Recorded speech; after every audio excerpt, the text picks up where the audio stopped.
गरम गरम मटन आलू झोल सांगे भात ता देहरे टिके घिओ पड़िथिबो वाह कि बढ़िया लगे। कौन सी भोजी भात हो कि छुट्टी दिन रे हो मटन भात प्राय समस्त घरे हुए और समस्त प्रिय भी। आज आम करवा मटन झोल टिके रेस्टोरेंट स्टाइल रे। हाय सुप्रभा आपन को वेलकम करुच्ची मोर आउ गोटे नुआ ब्लॉग रे। प्रथमे आमे मटन को नहीं भल से धोई थाई तादरे हलदी लुण पकई भल से गोली गाली टिके साइड करी रखिदबा। ताको टिके समय रेस्ट रे आमे छाड़ीदबा। से भितरे आमे पियाज सबको चुन चुन करी काटी नबा। मटन झोल आपण जेमिति भी करंतु टेस्ट तो लागे। पियाज को काटी देकी आमे तापरे आमे पैन बसैबा। पैन देहरे सोरिष तेल पकेबा। तेल गरम ही गले सेथिरे किछि सुखा मसला आमे पकेबा। सुखा मसला टिके भाजी हे गले कटा पियाज पकेई ताको भल से गोळेई दबा। पियाज को नरम करिया पे तादरे टिके लूण देई दबा। तापरे ताको भल से गोळी टिके समय घोड़े की छाड़ी दबा। पियाज तापरे सिझी जिवो। टिके सिझी गला परे आमे पियाज धीरे अदा रसुण और लंकार पेस्ट को देई दबा। ताको भल से टिके एपट सेपट करी गोळेई दबा। जदि दरकार पड़ुची टिके पानी मध्य दबा। आमको रसुण रो कंचा गंधटी मारिबाको अछि सेतिपई ताको आउ थरे भल से गोळी गाली टिके समय घोड़े की छाड़ी दबा। देखिबे अदा रसुण जतले भल से कुक हे जिवो तापरे आमे जो मटन रखिथिले ताको ताथे पकेई दबा।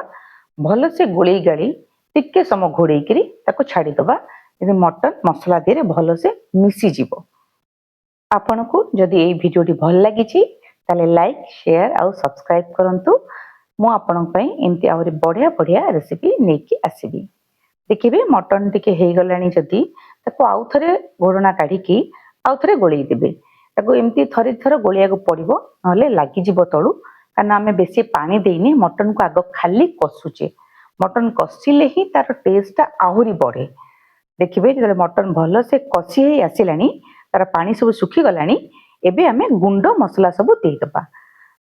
हल्दी पाउडर जीरा पाउडर धनिया पाउडर कश्मीरी चिली लाल लंका गुंड मटन मसाला गरम मसाला कसूरी मेथी सबू पकेइकरी भल से ताको गोळेई दबा। जेमि मसलार गुंड सबू ता धीरे मिसी जिवो। आ जदि आवश्यक पड़ुची टिके पानी दबा नले गुंड मसला तळे लागि जिवो। भल से गोळेई गाली धीमी आंच रे ताको गोळेइबा। मसला भल से मिसी गला परे सेथिरे फेंटा होइतिबा दही ताको हमें दबा। दही को मध्य भल से मिसई दबा। मन रखिबे दही को सबले फेंटी की देबे। डायरेक्ट सेमती दही दे देबेनी।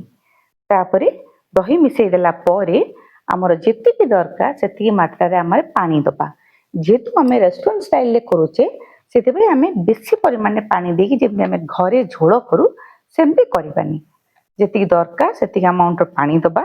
तापरे तादरे हमें आलू जो भाजी की रखिथिबा ताको मध्य देई दबा। टिके एपट सेपट करी गोळेई दबा। स्वाद अनुसार लूण मध्य दबा। ऑलरेडी हमें आगुरु लूण देइचे तेणु हमें टिके देखिकी दबा। मटन को छाड़ी दबा फुटिबा पई। मटन देखिबे भल से फुटी जिवो कुक हे आसीबनी टिके देखिबे। तापरे धनिया पत्र पकेई दबा। भल से गोळी आउ टिके समय छाड़ी दबा फुटिबा लागी। मटन को टिके कछुली रे काटिकी देखंतु। देखिबे जदि कटि जाउची ताहले मटन हे गलानी। तापरे आउ डेरी न करी भात सहित गरमा गरम परसिकिरी आपण खाइबे। आपण जानतु खाइबे। मु भी जाउची गरमा गरम मटन खाइबा को। रहूची बाय बाय।